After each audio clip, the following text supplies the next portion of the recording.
जनक जब कथा में जा बैठते थे तभी याज्ञवल्लभ बोलना शुरू करते थे। उत्तम जिज्ञासु थे जनक।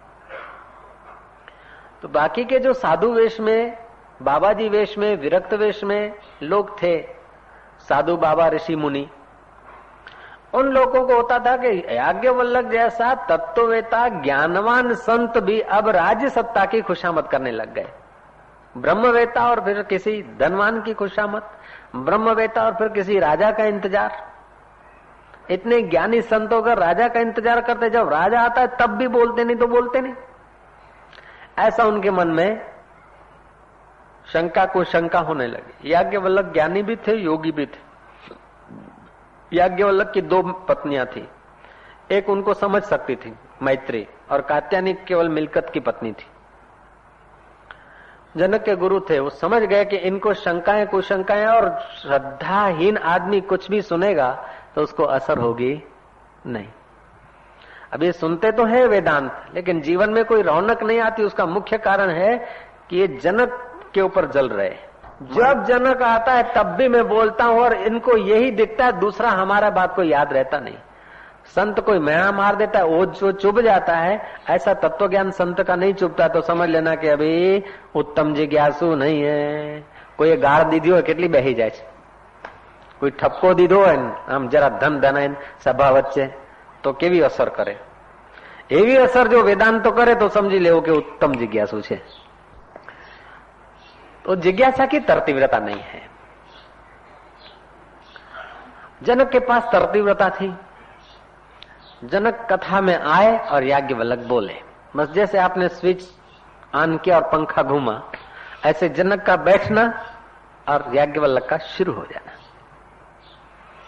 और रोज वो बात उनको खटके के बीजू तो बधु सारू, याज्ञवल्क्य तो ब्रह्मवेता भगवान रूप है, लेकिन ये विषमता अच्छी नहीं लगती। हम मुंड मुंडाए, कोई दाढ़ी रखाए, कोई माला घुमाए, कोपिन पहरे, सब कुछ छोड़ के साधु बन के हम कथा सुनने को आते, हमारी कोई कीमत ही नहीं। याज्ञवल्क्य ने एक बार योग बल से जनकपुरी में आग पैदा कर दी। जैसे डायरेक्टर के आइडिया से पर्दे पे आग हो जाती है, दिखता है ना, ऐसे ही योग बल से भी हुई। वजीरों ने आदमी भगाया और जाके जनक को कहा कि राजन चलो, नगर में आग लगी। जनक ने कांडा पकड़ के, हाथ पकड़ के बिठा दिया उसको। दूसरा आदमी आया थोड़ी देर में कि आग महल के करीब करीब आ रही, आप चलो। उसने बोला आवाज मत करो, सत्संग चल रहा है। फिर वजीर आया, समझ गया कि इन्होंने कान में कहा होगा और महाराज ने बिठा दिया होगा। चिल्लाया कि राजा साहब, महल में तो आग लपटें लेने को है, लेकिन महल के आसपास जो साधु संतों को, इन महापुरुषों को जो झोपड़े बना दिए, वो भी अब सफा होने को हैं, और आप कृपा करिए चलिए। जनक बैठे रहे, वो तो सब उठे। याज्ञवल्क्य ने सबको थाम दिया, ठहरो जरा, जनक तुम तो जाओ, इतना पूरा नगर जल रहा है। बोले महाराज, वो एक दिन जलने वाला है देर सवेर, उसको मैं कितना संभालूंगा। ये जो बुझाने के लिए जीवन मिला है वो बुझ रहा है, ये भीतर की तपत बुझ रही है। आपका सत्संग का अमृत बरस रहा है, उस अमृत को पीठ देकर वो मिटने वाली चीजों को मैं संभालने को कहां जाऊं। साधुओं को कहा तुम क्यों जाते? बोले हमारी कोपिन सूखती होगी, लंगोटी हमारी बड़ी न जाए, અમારું તુંબડું ના જતું રહે, કે બસ એટલા માટે જનક આવે છે તો કથા શરૂ થાય છે, અગ્નિ બગ્નિ कुछ नहीं है, जाओ। श्री राम। तो जो लोग पामर होते हैं उनको संत पुचकार प्यार देकर विषय बनाते हैं। जो थर्ड क्लास पामर है उनको सेकंड क्लास में लाते हैं, जो सेकंड है वो फर्स्ट में, और जो कुदरती फर्स्ट में है, दान पुण्य करने की आदत है, तो उनको थर्ड क्लास नहीं कह सकते। वो विषय है, दान पुण्य करते हैं तो भविष्य अच्छा जानते, भविष्य अच्छा हो इसलिए तो दान पुण्य करते हैं। तो विषय है, और विषय को फिर जिज्ञासु बनाते हैं। विषय जब आने लगेगा तो जिज्ञासु होगा, और जिज्ञासु यदि 2 नंबर का है तो पहले नंबर का करेंगे, तीसरे का है तो दूसरे का करेंगे, और जब पहले नंबर का हो गया तो उसको साक्षात्कार के बिना और कुछ अच्छा नहीं लगेगा, फिर उसमें असर करेगी बात, और वो बात फलेगी फूलेगी, और एक दिन वो तत्व ज्ञान को उपलब्ध हो जाएगा। यहाँ कहते हैं वैरी भयंकर है विषय कीड़ा न बंतु भोग का, चंचल पना मन का मिटा अभ्यास करके योग का। योग शब्द भी बड़ा व्यापक है। लय योग, हठ योग, कुंडली योग, नादानुसंधान योग, इन योगों को मुख्यतः हम लोग समाज में देखते हैं कि भक्ति, कोई भक्ति करता है, कोई कर्म करता है, कोई ज्ञान साधता है। ज्ञान में भी योग मिलाया जाता है, भक्ति में भी योग मिलाया जाता है, कर्म में भी योग मिलाया जाता है, तो वो मुक्ति के दायक हो जाते हैं। कर्म करते लेकिन कर्म में योग मिला दो तो कर्म योग हो जाएगा। भक्ति लोग करते हैं, ऐसा कोई आदमी नहीं जो भक्त न हो।